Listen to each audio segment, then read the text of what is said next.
안녕하십니까. 행복이 먼저다. 오늘은 자식, 부모, 멘토, 멘티라는 제목으로 몇 말씀 같이 나오도록 하겠습니다. 이 자식, 부모, 부모, 자식 사이에 뭐 항상 즐겁고 행복하고 서로 도움을 주고 따뜻한 정을 나눠야 되는데 자식, 부모 사이에 그렇지 못한 경우도 많죠. 자식, 부모, 부모, 자식, 멘토, 멘티. 저는 호구가 아닙니다. 호구 맞습니다. 라는 제목의 동영상 올렸습니다. 저 호구가 아니에요.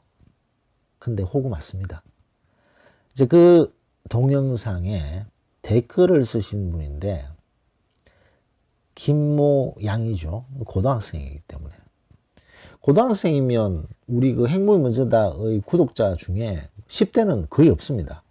근데 고등학생이고, 댓글까지 이렇게 너무나도 긴 댓글을 주셨네요. 그 긴 댓글을 간략하게 요약을 하면, 아버지는 일 때문에 지방에 계시고 어머니가 아픈 동생과 이 김모 양 세 명이서 사는 거죠. 근데 이 어머니가 매사에 이제 화를 자주 내시고, 뭐 공부를 하려고 하면 일을 시키시고, 뭐 좀 취미생활 하려고 하면 너는 왜 그렇게 이기적이냐. 매사에 이제 화를 자주 내고 울고 불고 막 화내고 그런 어머니가 계십니다. 그러다 보니까 공부하려고 막 집중하고 있는데 일을 시키고, 그랬을 때 좀 계획적으로 미리 얘기를 해야지. 지금 막 수업 받고 있는 중인데 선생님한테 양해를 구하고 그 일을 하고 뭐 이런 일을 하다 보니까 이제 너무 스트레스를 받는 거죠. 지금 고등학생이면 지금 얼마나 공부를 빡세게 해야 될 시간입니까? 그런 집중해야 되는 시간에 이렇게 어머니가 일을 시키고, 그것도 일을 안 하면 또 너무 화를 막 내는 거죠. 그러다 보니까 스트레스가 계속 쌓이고, 그래서 한마디 하면 엄마가 울고 불고 소리 지르고 화내고, 그래서 너무 힘들다. 그런 상황입니다. 쭉 댓글을 보면 참 안타까운 마음이 들지 않을 수가 없습니다. 거기에 윤영님께서 또 댓글을 다셔서, 이 김모양은 글을 읽어보면 참 착한 사람이다. 참 착한 사람으로 판단되고, 그렇기 때문에 너무 자기 자신을 학대하지 마라. 어머니가 그렇게 화를 내고 그래도 그게 부안에 도움 되지 말고 본인이 지금 제일 중요한 공부에 집중해라. 라는 아주 긴 댓글을 달아서 이 김모양을 격려하는 댓글을 주었습니다. 뭐 이런 것이 바로 우리 행복이 먼저다의 가장 큰 장점이 아닌가 생각됩니다. 진심으로 그 댓글을 읽고 거기에 자신의 생각을 적고 격려하고. 근데 이 김모양의 글을 쭉 보면 이 글에는 행간이라고 있잖아요. 그래서 이 사람이 생각이 비뚤 사람이구나. 뭐 그런 것들이 글을 봐도 대략 보여집니다. 윤영님께서 말씀하셨듯이 참 착하고 성실하고 책임감 있는 그런 학생이 아닌가 생각됩니다. 자, 결론은 부모 자식인데, 자, 부모부터 먼저 생각을 하면 이 부모가요, 자식을 자신의 소유물로 생각하는 경우가 있습니다. 자신의 소유물로 생각하는 거죠, 자식을. 그래서 본인이 원하는 대로, 본인이 바라는 대로 가야지 만족을 하지, 그렇지 못하면 이 소유물이기 때문에, 그렇지 못하면 화가 나는 거죠. 내 소유물이기 때문에 내 맘대로 돼야 되는데 내 맘대로 되지 않으니까 화를 바락바락 내는 부모들이 많습니다. 그러면 그 부모는 자식을 사랑하지 않나요? 아니죠. 자식을 무지무지 사랑하죠. 하지만 사랑은 하지만 소유물로 생각하는 거죠. 완벽한 인격체로 생각하지 않고 소유물로 생각하다 보니까 그런 식으로 계속 엇나가는 경우가 많습니다. 자, 이 부모님, 이 어머니 입장에서 보면 남편은 지방에 있어요. 혼자 아픈 동생과 그리고 이 김모양을 키워 나가야 됩니다. 남편이 없이 애들 둘을 키운다? 녹록하지 않습니다. 그리고 아버지가 지방에 있기 때문에 더 열심히 더 잘 애들을 키워야 되겠다는 그런 엄청난 책임감이 있는 거죠. 모성애, 부성애 엄청난 차이가 있습니다. 모성애는 너무나도 큰 사랑인 거죠. 그런데 그런 어떤 그 자식을 대하는 그런 그선 사람마다 다르죠. 모성애는 다 큽니다. 물론 100%는 아니죠.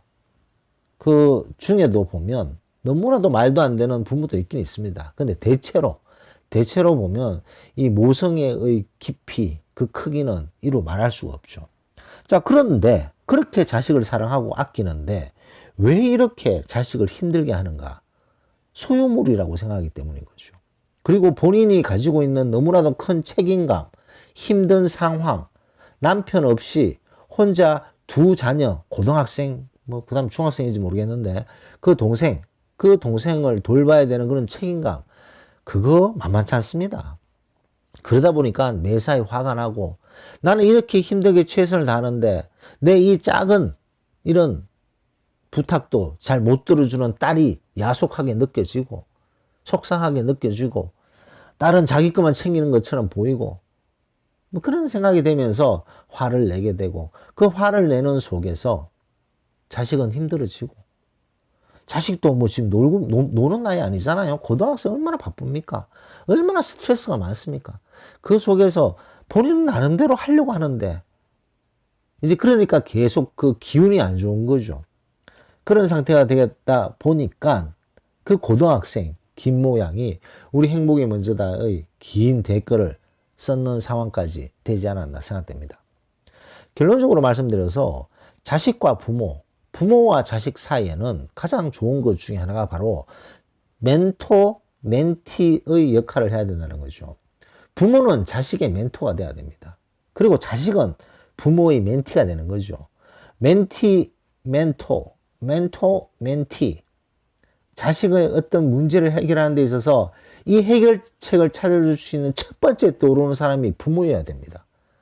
부모가 그런 역할을 해야 되는 거죠. 멘토의 역할을 해야 되는 것이고, 자식은 부모를 존중하고, 존경하고, 부모를 효도하는 마음을 가지고, 부모가 자식에게 최선을 다해서 책임감을 가지고 노력하는 그런 모습을 감사하게 생각해야 되는 것이 자식의 도리가 아닌가 생각됩니다. 자, 근데 여기서 이 김 모양의 어머니도 자식을 너무나도 사랑하는 분일 거예요. 분명히. 그리고 이 자식도 부모를 너무나도 존경하고 따르는 자식입니다. 자, 근데 왜 이렇게 삐걱삐걱 될까요? 왜 이렇게 삐걱삐걱 되나? 멘토 멘티 사이가 아니기 때문인 거죠. 멘토와 멘티의 사이면 이렇게 삐걱삐걱 될 이유가 없습니다. 자, 그렇다면 이 멘토와 멘티가 되기 위해서는 절대적으로 필요한 하나의 요소가 있어요. 그 요소가 무엇인가? 바로 따뜻한 위로와 이해입니다. 이게 무슨 말이지? 부모가 자식을 따뜻하게 위로하고 이해하고, 자식이 부모를 따뜻하게 이해하고 위로하고, 부모는 자식은 부모를 그 입장에서 이해하고 따뜻하게 위로를 했을 때, 그때 그 감동, 이루 말할 수가 없습니다. 어머니 입장에서 봤을 때, 남편은 지방에 있고 자식 둘을 혼자 키우고 있는 그 어머니는 얼마나 고단하겠습니까? 자식이 만약에 아버지가 지방에 있는 상태에서 저희들을 위해서 이렇게 고생하시는, 최선을 다하는 어머니 정말 감사합니다. 이런 말 한마디 탁 하잖아요. 이런 말 한마디 탁 하면 그 피곤함이 봄눈 녹듯이 다 녹아버리는 거죠. 참 그렇게 얘기를 가식적으로 못 하잖아요. 부끄러워서. 근데 진심으로 따뜻하게 이해하고 위로하고자 하는 마음이 있으면 그 자식도 어머니에게 그런 말을 할 수 있습니다.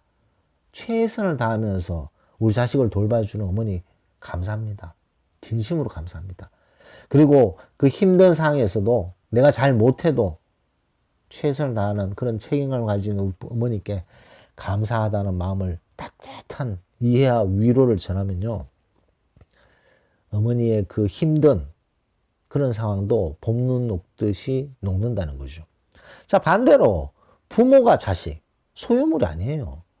그 자식에게 따뜻한 위로와 따뜻한 이해를 하게 되면 자식은 힘이 불끈불끈 솟게 됩니다. 자식은 그거 말할 수가 없는 거예요. 제가 주로 쓰는 말이, 저는 뭐 아들과 딸이 있는데 제가 주로 쓰는 말이 나는 네가 정말 자랑스럽다 이 말입니다. 어떤 일을 좀 잘하잖아요. 그러면 나는 네가 정말 자랑스럽다. 네가 내 아들인 거에 대해서 나는 너무 감사한다. 네가 내 딸인 거에 대해서 나는 너무나도 감사한다. 난 네가 정말 자랑스럽다. 그런 진심이 담겨 있는 따뜻한 이해, 그리고 따뜻한 위로, 그런 것들은 상대방을 감동을 시키게 됩니다. 이런 감동이 오고 갔을 때 멘토와 멘티가 되는 거죠.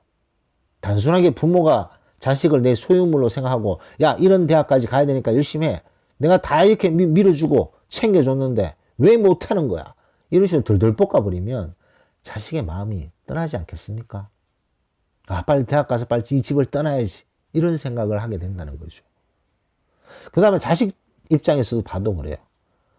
자식이 아무리 힘들다고 해도 어머니를 이해한다는 건 쉽지 않습니다만 그래도 그 어머니의 입장을 생각하려고 노력해야 된다는 거죠.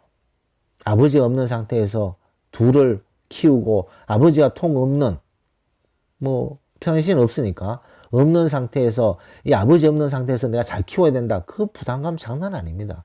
그 부담감과 그 책임감, 그 어깨를 누르는 중압감 그런 것들을 자식이 따뜻한 위로 한마디 하면요. 그 어머니의 어깨에 힘이 불끈불끈 들어가게 되어 있습니다. 그러면서 서로 위로하고 서로 존중하고 그런 사이가 진행되면 너무나도 좋은 부모 자식 간의 관계가 되는 거죠.